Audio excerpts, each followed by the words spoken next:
Good morning. This is Tracy Hales-Vass, right on Four Corners on KSJE 90.9 FM in Farmington, New Mexico.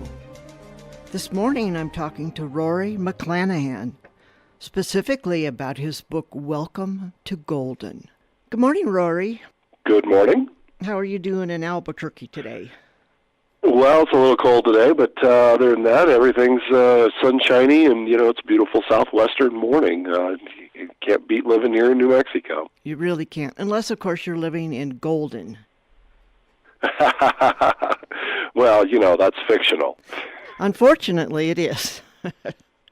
I tell you what, I really fell in love with Golden. Why don't you give our listeners a little bit of a synopsis of the story, Welcome to Golden?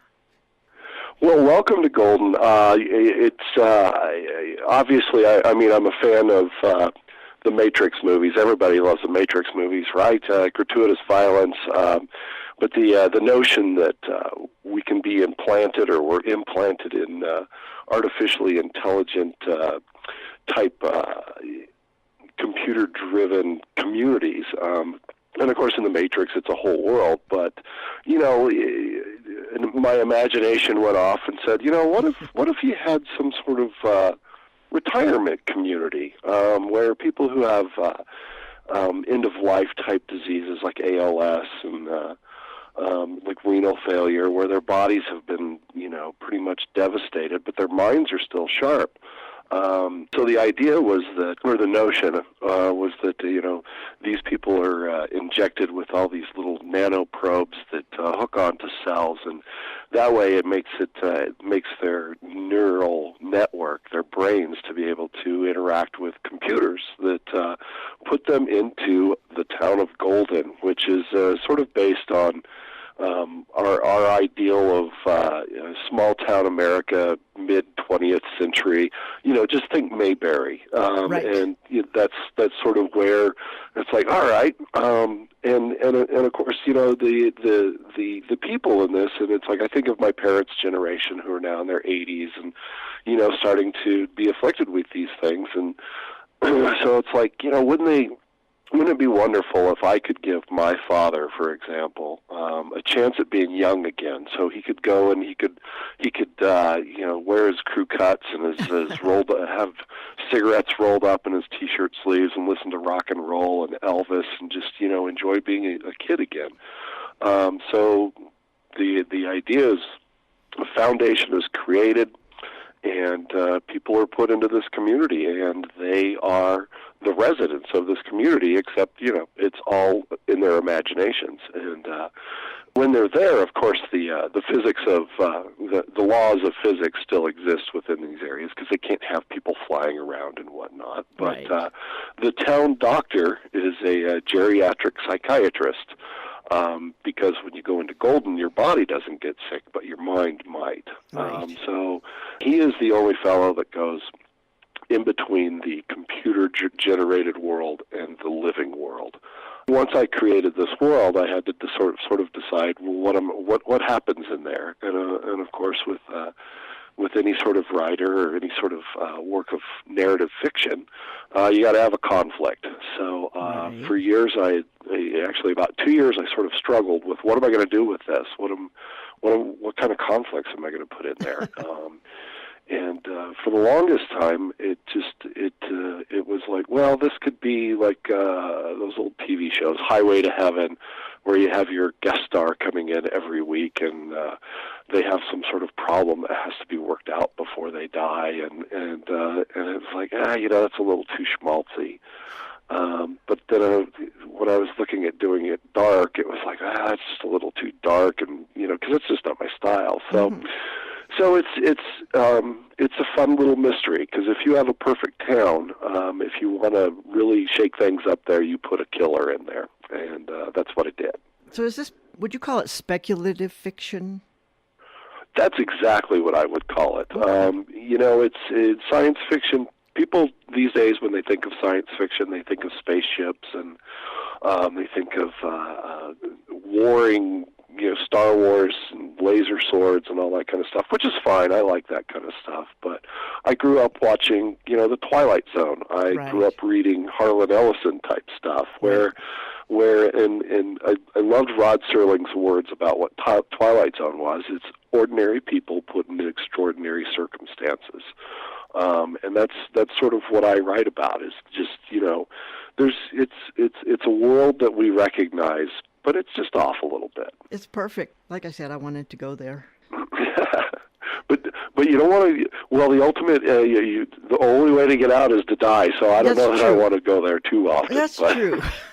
Except for Dr. Billy Watson, great character. You had a lot of characters in the book. Did you have trouble keeping them straight?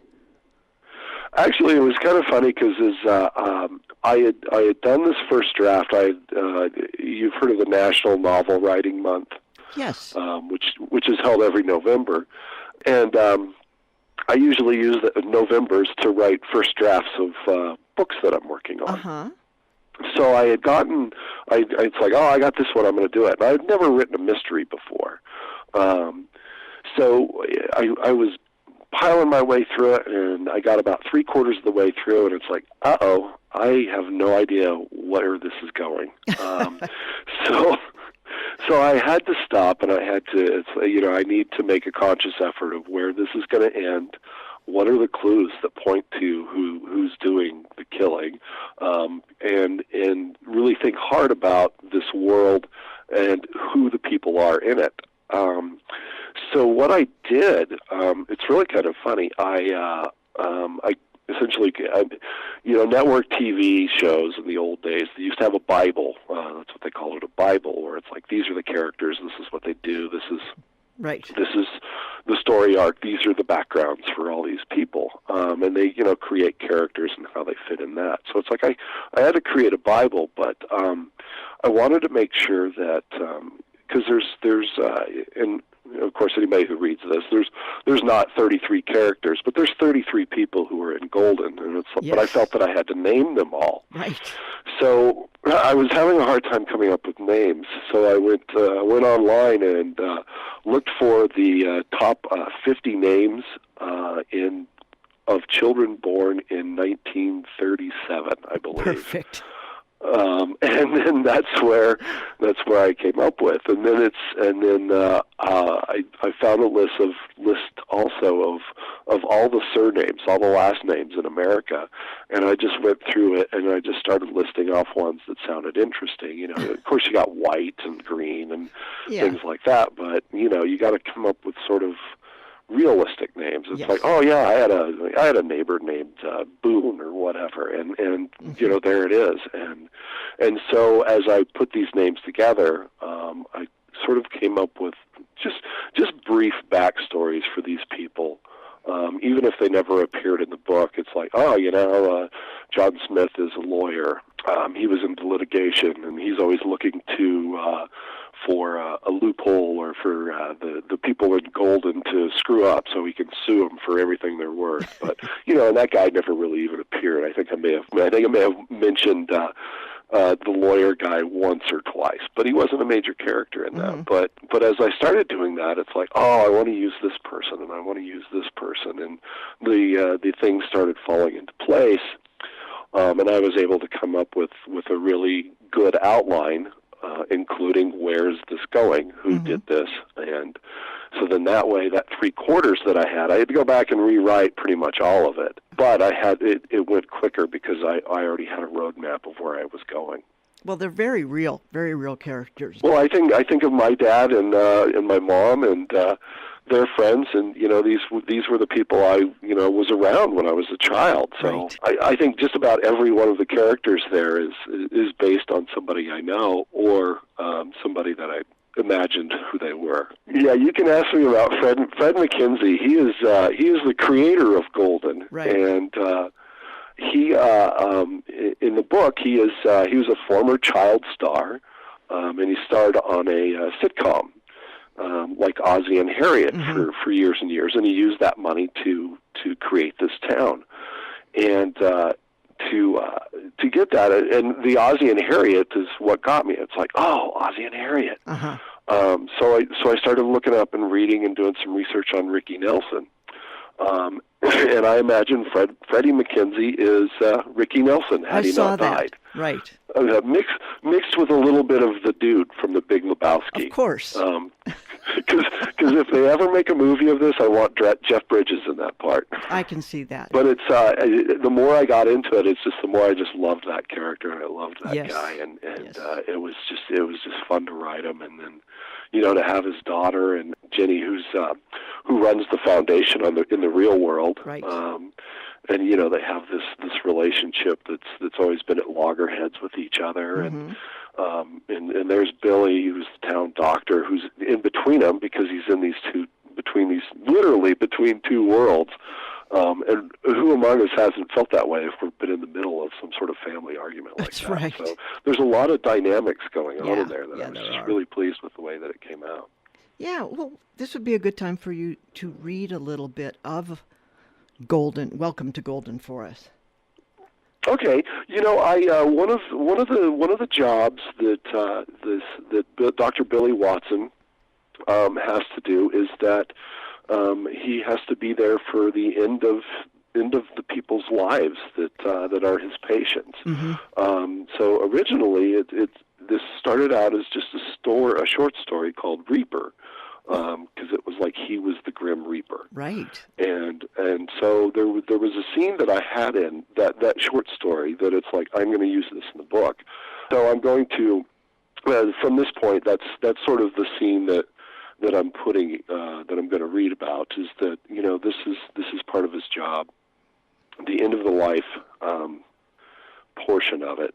It's important for the rest of the book as well, because I had some things, but it's the one that sort of was the first part that I had written on this. So great. So you ready here? We're ready. Okay. Billy made it to the door outside the hardware store and climbed the stairs. There were 2 floors and 2 apartments, each above the store, 2 of which were occupied by residents, Peter Boone and Lily Perez. The other 2 apartments were occupied by CGs, running on constant routine. The CGs said hello in the hallways, and you couldn't borrow a cup of sugar from them, but they never answered their doors. You could ask a CG a question, but the likely answer would be directions or rules. If you stopped one and asked it where you could get some ice cream cone, it would tell you to go get to Mercer's drugstore or the supermarket. That's what you got with computer-generated people. Great neighbors, though, never loud and always friendly. A resident with an emergency could talk to one of the dozen or so CG police officers that walked the town, which would relay that there was a problem in Golden to the technicians manning the control room at the Foundation's warehouse in the real world. Billy knocked on the door, and Peter Boone opened it like he was expecting someone. "Hello, Mr. Boone," Billy greeted him. "How are you today?" Mr. Boone looked about 40 with a slight graying at the temples. He wasn't a handsome man, exactly, but he had all his hair. The appearance he chose for himself was about what everyone who always didn't feel comfortable in Golden settled on, approaching midlife. Most residents chose a young adult version of themselves, while a few, the ones who didn't interact much with the other residents especially, chose the appearance they knew before starting to feel the pains of age, which was around 60 or so. Mr. Boone normally wore a modest dark suit, sometimes without a tie. The only thing different this day was that he was dressed in a tuxedo, complete with the tails. "Dr. Watson, hello. It's time, isn't it?" he asked. "I knew it was coming soon. I haven't been feeling well." Mr. Boone stepped into the hallway and locked his door, a habit left over from his real life. "What do I do now?" he asked. Billy smiled and grabbed him lightly by the arm to lead him out of the building. "Follow me," Billy said. "Everything is all set up according to what you wanted." The older man hesitated. There was something else. It was what almost everyone wants when they are close to the end. "Will Junior be there?" "I'm not sure, Mr. Boone. Your son was told of your wishes, but to be honest, it'll be up to him. We can't force anyone to come to Golden. I think, though, that curiosity will get the best of him, and he won't miss an opportunity to see what we have done with his products, and to see you." Boone nodded his head and allowed Billy to lead him out the door and into the sunlight. Billy led him silently 3 doors north to the bakery and opened the door.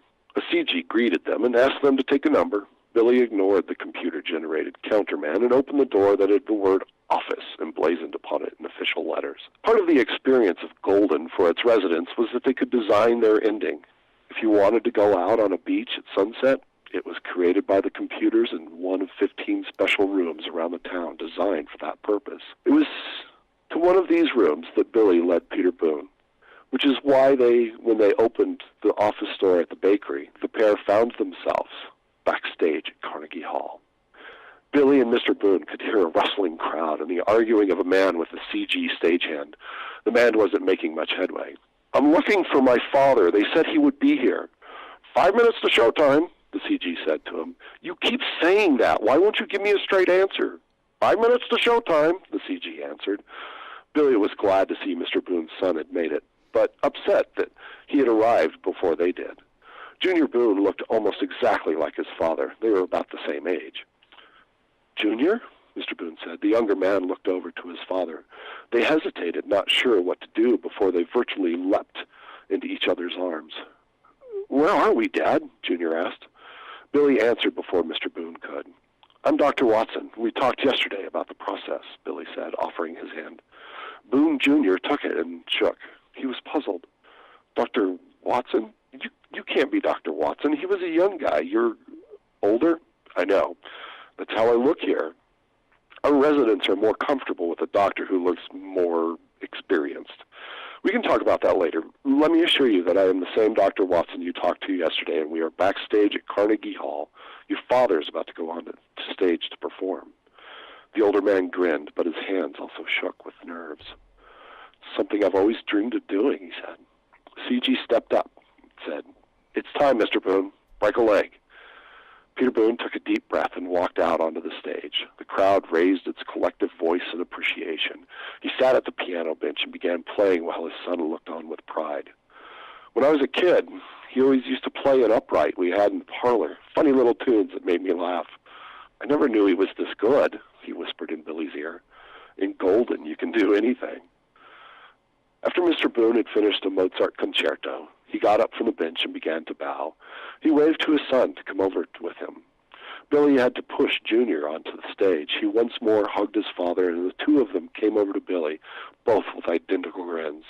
From the crowd, screams of "Encore" were wafting through the backstage area.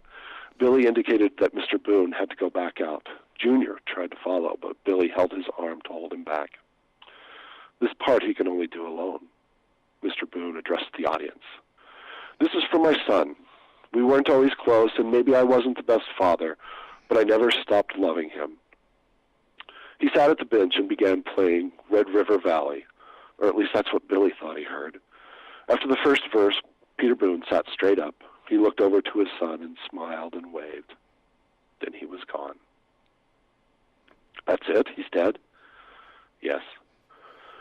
Junior Boone stared at the space his father had just occupied. The audience was roaring its approval of his father's life. "I wish I had known more about him," Junior said. "You knew enough. You knew he loved you. The rest doesn't matter. You will always have your memories of him. Your father was happy you made it here, and so am I." Billy grabbed the son by the arm and led him back through the door. They walked through the bakery, Billy leading the richest man in the world past the counterman, asking them to take a number, and out the front door. Yep, that just shows you what Golden is all about. Yeah, and that's only chapter 2, so just imagine. Right.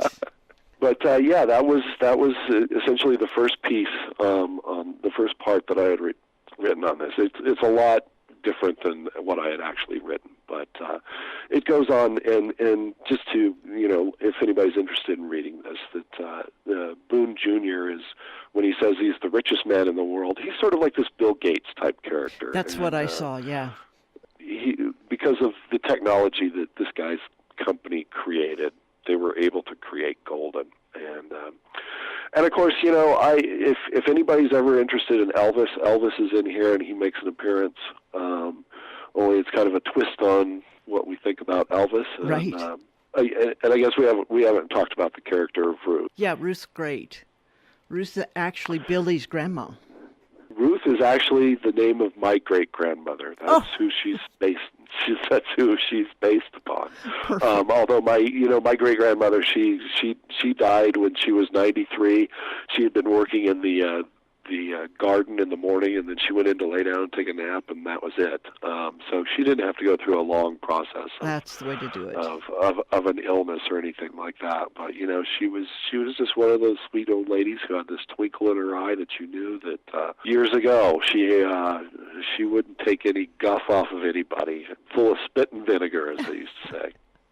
Yeah, Ruth in the book is just like that. She takes to Golden and figures it out really quickly. Yes. Well, and when you're in Golden, it's because of the way that it is, you can sort of create whatever body that you want.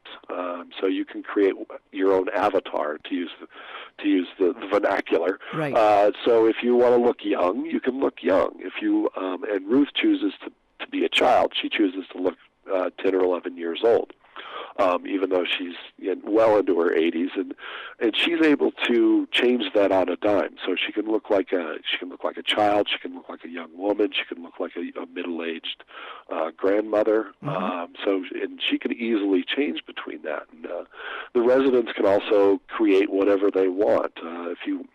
At one point, as I'm explaining how Golden works in there, as Billy's explaining to Ruth, he says, if you want an apple, you can create an apple. And if you want a worm in that apple, you can put the worm in there. And of course, she asks, it's like, why would you put a worm in an apple? And it's like, you'd be surprised what people want. What people want to make it real. And of course, yeah, and one of the interesting aspects of it is, just the idea that you have this community in which you can do and you can manipulate it, and you can make a chair that looks however you want a chair to look. It sets yourself up to have problems with that, because it's like, if I can make your chair disappear as you're trying to sit down, so you fall down, and so you all do all. And of course, there's people who have more prurient-ish inclinations. Right. So it's just you can't create Pottersville from It's a Wonderful Life out of this Bedford Falls type ideal community. So the creators of Golden, they decided, well, you were going to have a different computer handling where people can manipulate it and use their creativity to create different scenarios and different rooms and different furniture or whatever, and use those skills of rendering, but it's all centered at the school. Right. So you can go in and you can sign out a room, and in this room, one of the characters creates a penthouse in New York City, which he models after the Playboy After Dark, with Hugh Hefner listening to jazz music, and comedians are walking around and everything like that. So it's just that's if that's what you want, that's what you can do. And then some other people like Fred, he created a movie that you can be a part of. So the idea is, this technology will be used for video gamers to do, develop virtual reality video games. Right. So they're planning, the Golden folks are planning, it's like, once we got this technology down, we can sell it. But everything has bugs, so you got to work those things out. So the school plays a very important part in the mystery of all of this. I won't give anything away. But it's really worth reading. I can tell you had fun writing it, and I had a great time reading it.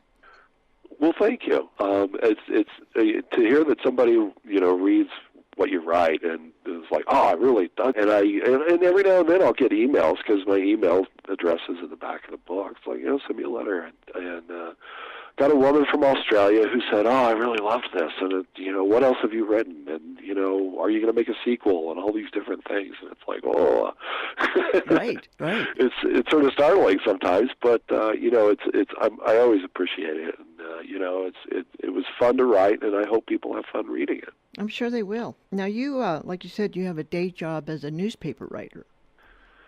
I was a newspaper reporter and editor for about 22 years. My current position now, I am the executive director of the New Mexico Press Association. So I'm essentially an advocate for the newspaper industry in New Mexico, and we put on journalism contests and conventions, and do some lobbying and sell some ads around New Mexico, and just a whole bunch of different things. So that's great. I don't have to go to council meetings at 2:00 on Tuesday nights. Good. Yeah. So it's just So I don't get to write as much as I do or do that. I still go home every night and get behind the keyboard and start going after it. So that means you've been writing for a while, but how long have you been writing fiction? I've been I've been writing fiction. My mom would tell you that I was writing fiction before I could read. When I was a little before I could actually read books, I used to get a book off of the shelf and I would pretend that I was reading it to her. So I would make up the stories as I was turning the pages. If it had pictures, I'd just make up some crazy story that went with the picture. But when I was young, it was the feeling was, making a living as a writer just wouldn't happen for me. And, I was, convinced that it's like, that's not what people do. That's for other people. So I was in the Air Force for a couple of years, and then I worked heating and air conditioning for a couple of years. And meanwhile, I did some acting. I did a lot of different things. And then when I hit my late 20s, I just sort of decided that if I was going to be a writer, I needed to do it. To do it, yeah. So that's really when I started writing a lot. But I got into journalism because I figured, Hemingway was a journalist. That's right. So, right. But what I found out is that I really liked newspaper writing. I really loved journalism, and I for years I got into that, and that was like, this is the writing that I enjoy.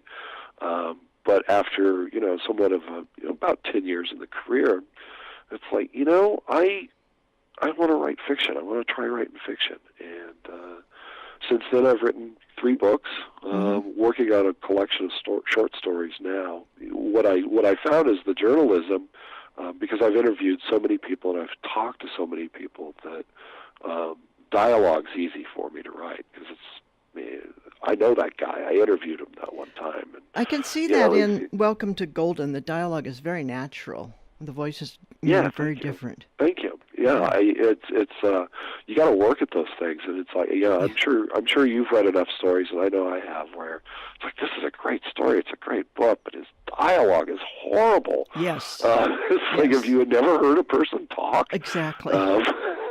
So where can our readers find you on the web and find your book? What you can do is just simply Google my name, Rory McClannahan. I know it's a long one, RORY McClannahan.